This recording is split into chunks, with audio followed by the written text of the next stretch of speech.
Élie Leport, actuellement depuis quelques années président du Centre d'information jeunesse. Je suis également président de Culture du Cœur, association que j'ai créée il y a 20 ans, dont on a fêté il n'y a pas très longtemps les 20 ans. Je connais, moi, l'information jeunesse dans le département depuis 1979, quelques mois après la création du Centre d'information jeunesse, dans la mesure où j'étais instructeur jeunesse et sport, chargé des sports en département. Donc j'ai suivi, bien sûr, la mise en place de l'information jeunesse dans le département. Et bien évidemment, il y a eu toute une évolution de l'information jeunesse. Le ministère jeunesse et sport dont j'étais avait centré l'information jeunesse essentiellement sur la dimension loisirs des jeunes, ouverture des jeunes aux loisirs, facilitation d'accès à l'information des loisirs et à la pratique des loisirs. Petit à petit est apparue la préoccupation des formations, de l'orientation et des formations professionnelles.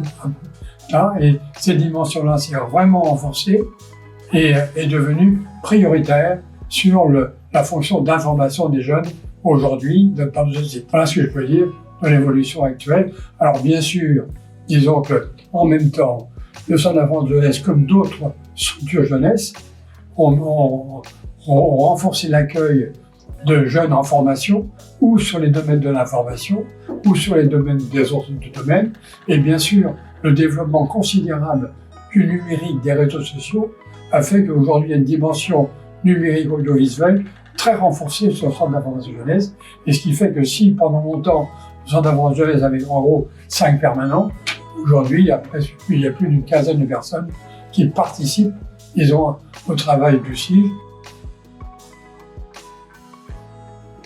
Je crois qu'aujourd'hui, disons, il y a à la fois la maîtrise de l'outil numérique qui est important, mais en même temps, toutes les actions de prévention par rapport au danger d'enfermement dans l'outil numérique. Et là, il y a vraiment un challenge assez précis et qu'il faut vraiment éviter. Quand on voit aujourd'hui les dégâts que peuvent faire les réseaux sociaux, y compris le harcèlement, mais même, disons, la désinformation complète, le conditionnement des comportements. À la fois, il est indispensable aux jeunes de maîtriser l'outil, de maîtriser tout ce qu'il peut apporter, de faciliter beaucoup de choses, mais surtout pas que ce soit une fermeture sur les contenus. Je suis Valérie Busseuil, je suis secrétaire générale de Point commun, scène nationale de Cergy-Pontoise et du Val d'Oise. La culture, elle est à l'écoute des jeunes et de plus en plus, c'est sûr, puisque la jeunesse, les jeunesses sont nos avenirs en fait. Donc la culture, elle regarde très souvent en direction de l'avenir. Au sein de la programmation Point commun, les jeunes, je dirais, ont une place centrale. C'est un des piliers, la jeunesse, un des piliers forts du projet de la scène nationale. Nous consacrons et nous nous adressons aussi à eux et nous consacrons des temps forts qui s'appellent Génération, avec un S à la fin, parce que justement, ce qui nous intéresse à Point commun, c'est à la fois d'avoir le regard des jeunes sur la société, de comprendre leurs préoccupations, de travailler aussi avec des artistes qui s'adressent à la jeunesse, de travailler aussi avec des artistes qui peuvent être jeunes et qui s'adressent à la jeunesse, d'autres qui sont moins jeunes mais qui s'adressent aussi à la jeunesse. Et puis également de leur ouvrir grand les portes de la scène nationale, aussi en dehors des scènes, j'allais dire, par ce qu'on appelle nous la vie du lieu ici, c'est-à-dire des temps, des manifestations, des événements où ils peuvent venir pratiquer une discipline artistique, où ils peuvent venir rencontrer des gens et aussi être en contact avec les artistes. Je suis Gaëlle Salaise, responsable départementale en action sanitaire et sociale auprès de la MSA Île-de-France pour le département du Val d'Oise et de la Seine-Saint-Denis. Olivier Hu, président donc de cette organisation, Mutualité Sociale Agricole, agriculteur dans le Val d'Oise. Et donc Nadège Vivial, agent de développement social à la Mutualité Sociale Agricole d'Île-de-France, et j'interviens donc sur le Val d'Oise et la Seine-Saint-Denis. La MSA est une très belle institution. C'est le deuxième régime d'assurance maladie après le régime général pour toute la filière agricole. La particularité de la MSA Île-de-France, c'est qu'elle regroupe les 8 départements de l'Île-de-France. Donc vous avez 4 grandes communes de la Grande Couronne et les 4 autres communes Petite Couronne. Au niveau de l'agriculture, on a un grand problème de renouvellement des générations. Et on souhaite intéresser ou attirer de nouvelles vocations vers ce milieu qui est différent en effet des métiers urbains, donc vivre à la campagne. Aujourd'hui, il y a un retour vers la vie rurale, à la campagne, la qualité de vie. Et donc, c'est un souci important aujourd'hui d'attirer les jeunes. Je m'appelle Carole Billon, je suis la directrice adjointe de la CAF du Val d'Oise. Alors à la CAF, on a la chance d'être un opérateur de l'État, un opérateur financeur, et donc on a une politique familiale avec un axe jeunesse et un schéma départemental des services aux familles avec un axe jeunesse. Et donc on investit pour que nos jeunes s'épanouissent à la fois dans leur vie et dans leur métier. Et on a des financements, donc on aide les opérateurs de la jeunesse, qui sont très nombreux, à mettre en place leurs actions. Et on a une prestation de service jeunesse, un fonds public et territoire et d'autres dispositifs qui nous permettent d'aider soit les associations, soit les structures à développer leur axe. Vaste question. La jeunesse aujourd'hui, elle rencontre plusieurs des difficultés. Il va falloir qu'elle fasse des choix, donc des choix d'études, des choix de culture, qu'elle s'intègre. Et finalement, qu'ils apprennent à grandir, à se développer dans notre société.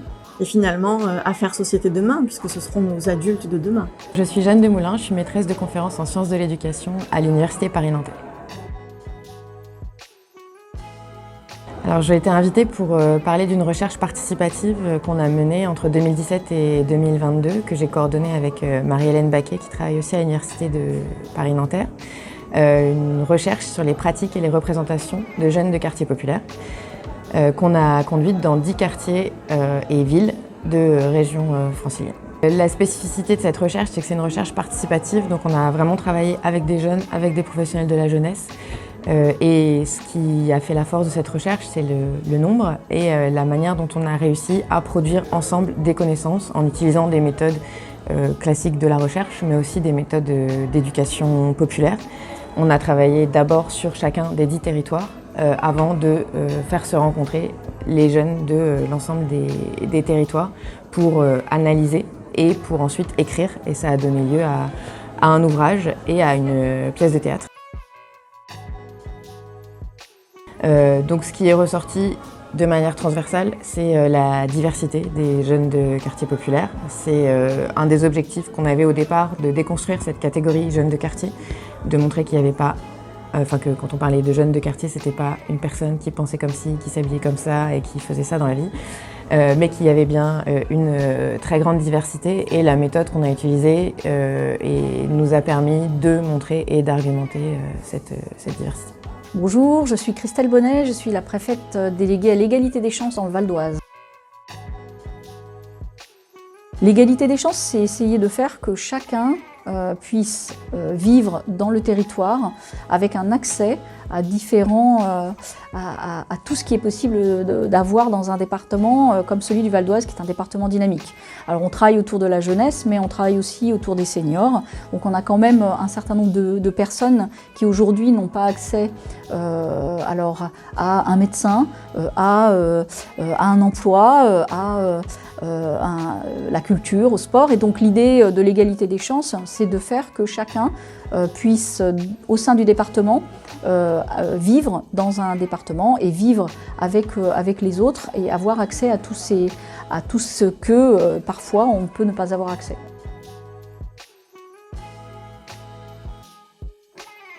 La préfecture et les services de l'État ont différents dispositifs qui visent à essayer de réduire les inégalités entre les jeunes. On a des schémas. Alors c'est vrai que on en parle ce matin, mais un certain nombre de schémas qui sont bâtis pour essayer de proposer aux jeunes un certain nombre d'informations. Donc l'idée, c'est de travailler sur l'information des jeunes, travailler également sur la prévention autour de la jeunesse, prévention autour d'un certain nombre de points comme la santé, donc des éléments qui contribuent à essayer de faire que les jeunes puissent avoir accès à la santé.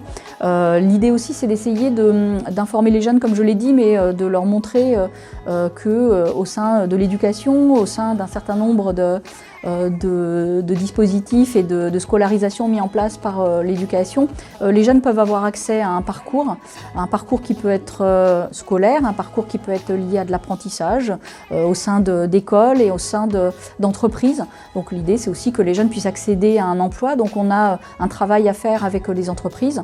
Donc l'État travaille à essayer de mettre en place des différents partenaires pour travailler autour de la jeunesse, pour essayer de leur faire des propositions, essayer de faire de la prévention, mais aussi d'essayer de les amener à rencontrer, comme je l'ai dit, des entreprises et à rencontrer aussi le monde de la culture, par exemple, qui est un monde important, la culture, le sport. Donc on a quand même un certain nombre d'outils qui sont des contrats qui sont bâtis au sein de la préfecture avec les collectivités, un contrat qui vise à, sur le département, mettre en place, et c'est important aussi, c'est ça, réduire les inégalités, c'est travailler sur un champ départemental et d'essayer de faire que, quel que soit le lieu où on habite, on a accès à la culture, accès au sport, accès à des thématiques qui sont portées par le gouvernement et que la préfecture est censée mettre en place. Néluffer Yediz, je suis conseillère départementale en charge de la jeunesse. Donc je fais partie des différents organisateurs de cette journée. Qui a été co-construite dans le cadre du schéma départemental des services aux familles. C'est un schéma qui fait converger les différentes politiques familiales des institutions autour de tous les âges, petite enfance, enfance, jeunesse et parentalité.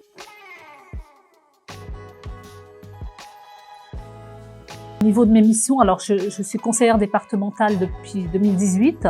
Ça a été une création de poste. Donc la CAF a développé vraiment beaucoup de dispositifs autour de la jeunesse depuis 5 ans. L'objectif de la CAF, c'est vraiment d'accompagner en fait les jeunes dans leur parcours d'autonomie. Donc pour ça, on s'appuie sur plusieurs dispositifs pour pouvoir accompagner les partenaires, donc qui peuvent être des services jeunesse, des centres sociaux, des structures information jeunesse également, voilà, tout type d'acteurs jeunesse qui va travailler auprès des jeunes. On va pouvoir le soutenir financièrement et dans ses projets et développer différents dispositifs pour pouvoir les soutenir financièrement aussi, pour qu'ils puissent, eux, accompagner au mieux leur public jeune.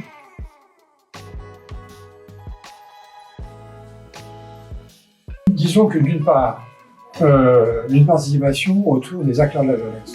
Ça nous concerne directement dans la mesure où on souhaite à la base d'informations pour ce qui les concerne. On a beaucoup participé à l'organisation, à travers Olivier Lacombe, évidemment, qui anime le réseau départemental et qui connaît tout le monde. Et donc, tous nos partenaires sont là, si je puis dire. Et donc, il nous est tout à fait indispensable d'être là, nos partenaires et aussi nos financeurs. Donc, on est un peu, disons, là, les partenaires et financeurs en même temps. Et donc, cette journée pour nous, elle est fondamentale. Nous sommes en train d'accueillir la journée départementale consacrée à la jeunesse. C'est un partenariat très important pour nous parce que justement c'est à l'échelle départementale, donc ça nous permet à la fois de continuer tout le travail de relation que nous avons avec les partenaires qu'on a sur le département du Val d'Oise, qui est un département riche avec énormément d'acteurs, donc on en est ravis. Et puis aussi ça permet de faire connaître peut-être un peu différemment aussi la scène nationale à tous ces relais qu'on a avec qui on monte des projets et notamment avec bien sûr le département du Val d'Oise qui est notre grand partenaire. Alors pourquoi la MSA est présente aujourd'hui lors de cette journée départementale dédiée à la jeunesse ? Eh bien, La MSA est signataire du schéma départemental des services aux familles. Donc ce schéma est piloté par la préfecture et animé par la CAF, et la MSA est représentée au sein de chaque groupe de travail. Donc moi, je participe au comité départemental de la parentalité, Nadège à celui de la jeunesse et de l'animation de la vie sociale. Et chacune, au sein des comités respectifs, nous participons activement à la mise en œuvre de dispositifs ou d'actions toujours dédiés en direction des familles. Donc effectivement, c'est vrai que dans le cadre de notre service d'action sanitaire et sociale, on a cette volonté de représenter justement au sein du SDSF sur tous les axes, mais là aujourd'hui c'est l'axe jeunesse qui nous concerne, la ruralité, la particularité de la ruralité. Donc c'est aussi apporter cette connaissance et aussi le réseau qu'on a développé sur les territoires ruraux au sein de ce comité pour mettre en place des actions comme la journée d'aujourd'hui. Aujourd'hui, on a la chance d'être le pilote coordinateur de la journée. Et donc, c'est à notre initiative que la journée s'est organisée. Et donc, nous sommes ravis justement de développer cet axe de la politique publique de la jeunesse. Et que vous dire, à part avoir la chance de rassembler tous les opérateurs de la jeunesse aujourd'hui, c'est une politique très importante de développer cette jeunesse, mais ce n'est pas un millefeuille comme certains peuvent le penser. Les opérateurs sont nombreux, mais ils sont tous très organisés avec leur rôle et leur mission, et c'est l'objectif de la journée, de mieux se connaître justement pour mieux fédérer nos politiques, nos rôles et nos missions. Dans la suite de la recherche, on apprécie beaucoup de pouvoir venir présenter les résultats aux personnes qui travaillent sur le territoire. Il nous semble que, on a travaillé en recherche participative, ça en témoigne, mais il nous semble que la recherche ne doit pas rester dans l'université, dans un laboratoire enfermé, mais que les connaissances qu'on produit sont bien destinées à être partagées avec les acteurs du territoire. Donc ici, en l'occurrence, avec des professionnels de la jeunesse, ça faisait d'autant plus sens. Alors l'idée c'était qu'on puisse interagir avec des professionnels qui aujourd'hui travaillent dans la proximité, donc dans le département ils travaillent auprès de la jeunesse, et donc la jeunesse est quand même le public qui est le plus important pour le gouvernement mais aussi pour la préfecture dans le département. Et on sait aujourd'hui qu'effectivement la jeunesse parfois a des difficultés pour avoir des informations ou pour accéder à un certain nombre de sujets dans le département, donc l'idée c'est de travailler autour de ces jeunes. Donc on a besoin, et les partenaires ont besoin de se retrouver dans des temps pour échanger, pour faire du réseau, mais aussi pour échanger autour de pratiques. L'objectif de cette journée, c'était vraiment de fédérer en fait les professionnels de la jeunesse, et puis voilà, qui puissent se connaître entre eux, partager des temps, des rencontres, partager des temps d'expérience également, repartir avec des outils, des connaissances de projets.